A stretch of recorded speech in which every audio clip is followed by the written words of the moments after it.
Like most normal people, you probably didn't watch today's Prime Minister's questions, but everyone's talking about it because it was absolutely brutal. I have to say, Kemi Badenoch actually did quite a good job, really giving it to Keir Starmer and the Labour Party front bench. And my God, it was rough.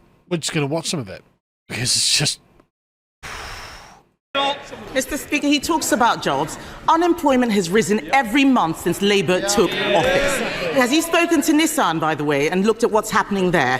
This man has forgotten that his welfare bill was there to plug a black hole created by the Chancellor. Instead, they're creating new ones. They're creating new ones. She looks... Mr. Speaker, she's pointing at me. She looks absolutely miserable. Labour MPs, yeah, she looks absolutely miserable. Labour MPs, they can point as much as they like. The fact is, Labour MPs are going on the record saying that the Chancellor is toast, and the reality is that she is a human shield for his incompetence. In January, he said that she would be in post till the next election. Will she really? Prime Minister. Well, she certainly won't. Mr. Speaker, I have to say I'm always cheered up when she asks me questions or responds to a statement, because she always makes a complete mess of it and shows just how unserious and irrelevant they are. But she talks about the black hole. They left a £22 billion black hole in our economy, and we're clearing it up. And I'm really proud, Mr. Speaker, that in the first year of a Labour government we got free school meals, breakfast clubs, childcare, got £15 billion invested in transport. And there you can see the tear going down her cheek, and one goes down the other side. That was rough, and has clearly personally impacted Rachel Reeves. But the thing is, I don't see why anyone should feel any particular sorrow for her, because she chose to do this job, and she's the one making a pig's ear of it. And it's something that they all decided that they were going to do. They are all committed to the project that is the UK, the modern United Kingdom. Now, this tier is going to cost a lot of people a lot of money. UK bonds have fallen sharply because of the doubts over her future. In fact, you can place it to the very moment that she started crying that the market just slumped. I mean, that's the pound to the dollar. Like, that is brutal. I mean, look, it began at like 10:30 or something, like 11 o'clock, and just clunk straight down. That is wild to watch.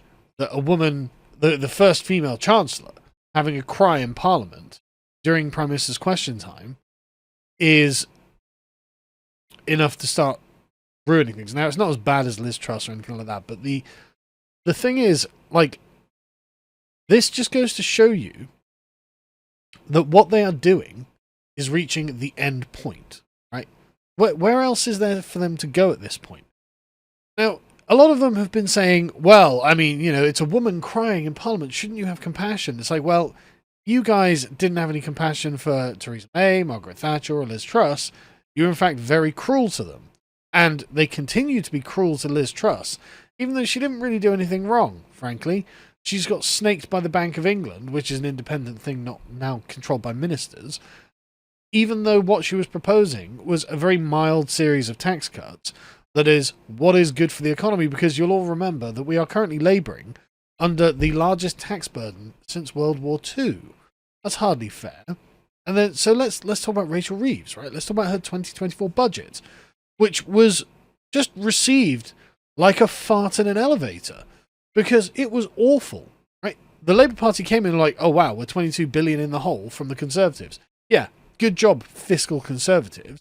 You're almost as bad as the Labour Party. Everyone thinks you're rubbish. It's because they were just trying to do everything that the Labour Party did. The Labour Party has set us on a set of rails since 1997 onwards, in which they are trying to fulfil the promise of universal human rights, which means giving loads of money to anyone who thinks, oh, I just don't really feel like it, right? And that means, like, it begins with, like, you know, people who can't get jobs and disabled, but then it gets to people who think they might be slightly autistic, or people who are just gaming the system. And then if you bring in millions of people who don't feel a moral obligation to work rather than claim benefits, then the benefit system just gets completely exploited. And so we end up just pissing billions and billions and billions of pounds away. And what does that mean? That means you have to further squeeze the productive part of society. That means you have to further squeeze money out of hardworking people so that it becomes almost like, look, if I'm not earning loads of money, why would I bother working? Because if I'm going to get 20k a year, then why wouldn't I just do that and sit on my arse all day? Working becomes a mug's game. And so you end up going, okay, well, I'm just going to drop out. And so the number of people on benefits has just started skyrocketing. It's brilliant.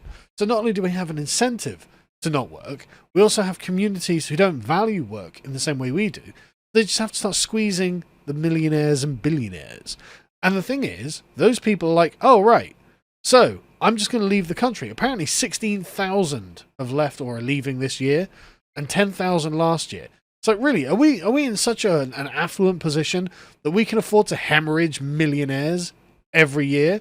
I'm not sure that's wise. And then you get the result, the inevitable result of the Laffer curve, which is just you do not get the revenues you thought you were going to get when you start squeezing people.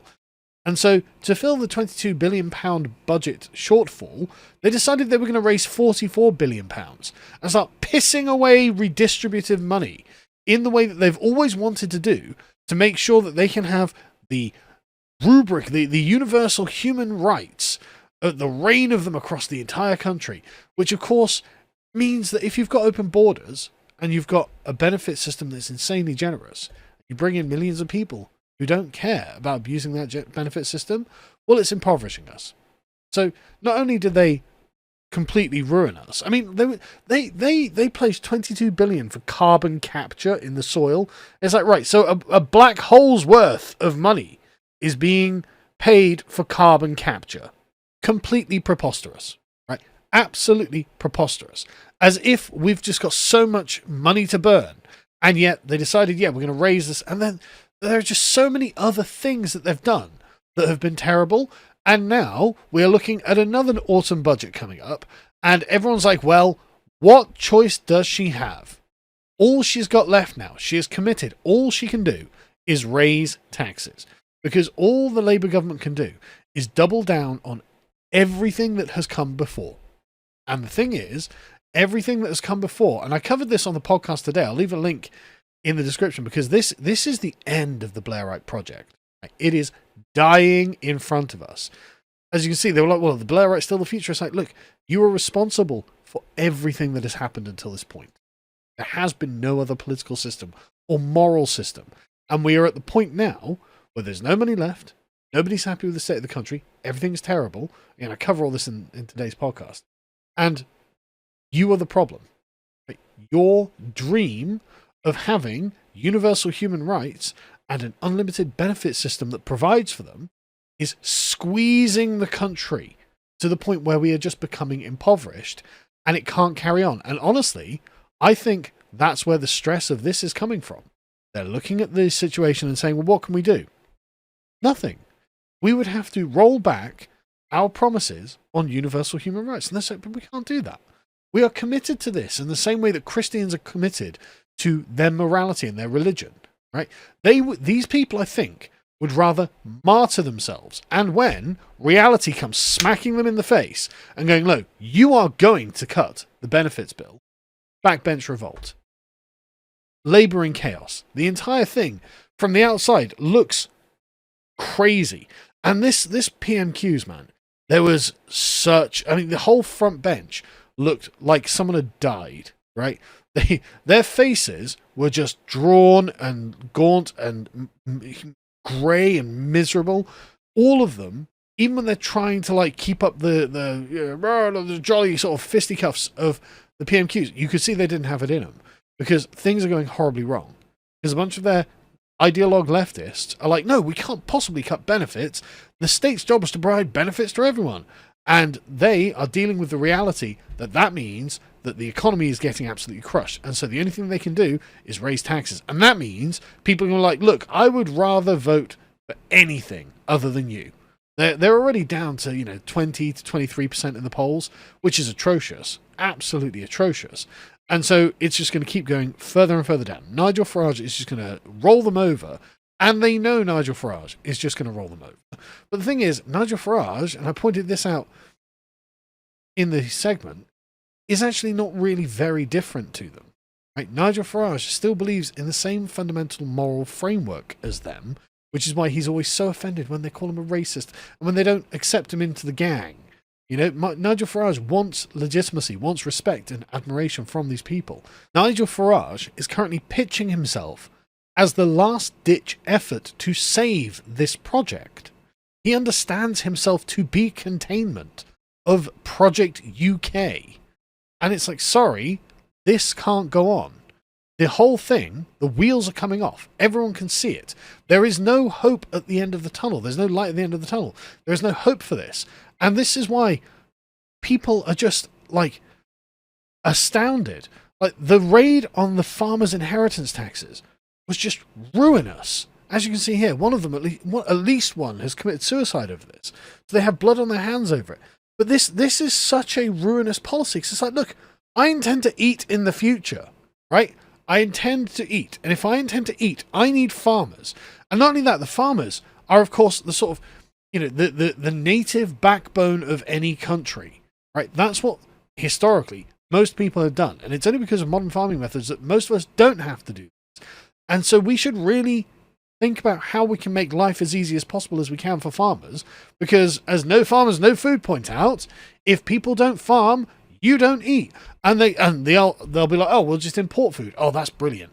We're just an island. We're only politically exposed. It's not like we've got the world's most gargantuan navy anymore or anything like that. This is preposterous. And the thing is, it seems that the Labour Party don't even realise why this is a problem, right? One Labour MP apparently was heard saying after the welfare climb down, so Keir Starmer has obviously U-turned on this, I don't understand why this means tax rises when it's only a few £billion. Don't understand why this means tax rises when it's only a few £billion. Just, my God, what is wrong with these people? What is wrong with you? Oh, I know what's wrong with them. They are essentially religious zealots. They are committed to the moral framework that Tony Blair and New Labour brought in 1997. And they themselves are products of it. They are true believers in it. They truly believe that the state should act as the state of nature and provide shelter, food, well, I was going to say heating, but they cut the windfall payments for pensioners. So they don't believe in that, obviously, for British pensioners. But they should provide everything for everyone to make sure that there's a minimum standard of living. And it's like, listen, that's not how the economy works. The state actually can't provide this, and it's ruining the country to try to do it. And so it is just over, right? This paradigm, the entire thing, the entire proposition that it rests on is over. There will not be universal human rights. Right? Eventually, either it will just collapse or some radical right-wing government will get in and repeal all the ECHR, human rights legislation that we've got on the books and say, no, what we will have is a Bill of British Rights and a very limited welfare state. That's what's going to happen. And it will have to be only for British people if we intend to be able to afford it. Because at the moment, I mean, God, we don't know how much money is spent on health tourism, because officially, then it's not supposed to be that someone from overseas can just come over and use the NHS. But the thing is, that they do, right? Because you see the hospital wards. Whenever you're in the waiting room, there's just a bunch of foreigners there. They can't speak English, and you know that they are not contributing, right? And it's just, and the thing is, we've seen posts from doctors being like, well, I'm never going to check. And so it's like, right, okay, so it is just a free ticket. And then we spend at least $1 billion a month on welfare payments to people born overseas. We spend unbelievable amounts of money on social housing, and this is all just the tip of the iceberg. It's costing us so much money. And yet Labour is still like, yeah, well, I mean, everyone has to have universal human rights, and that can mean the human rights to the kind of chicken nuggets that you want. So we can't deport this criminal because his son likes a particular kind of chicken nuggets that they can't get in Albania.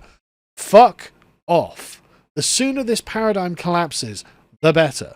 The sooner that British politics can be re-geared towards actually helping British people, and that means the working families of the country, which means taxing them to the bare minimum and making sure that the services run on time with the smallest amount of burden put on these families, the better.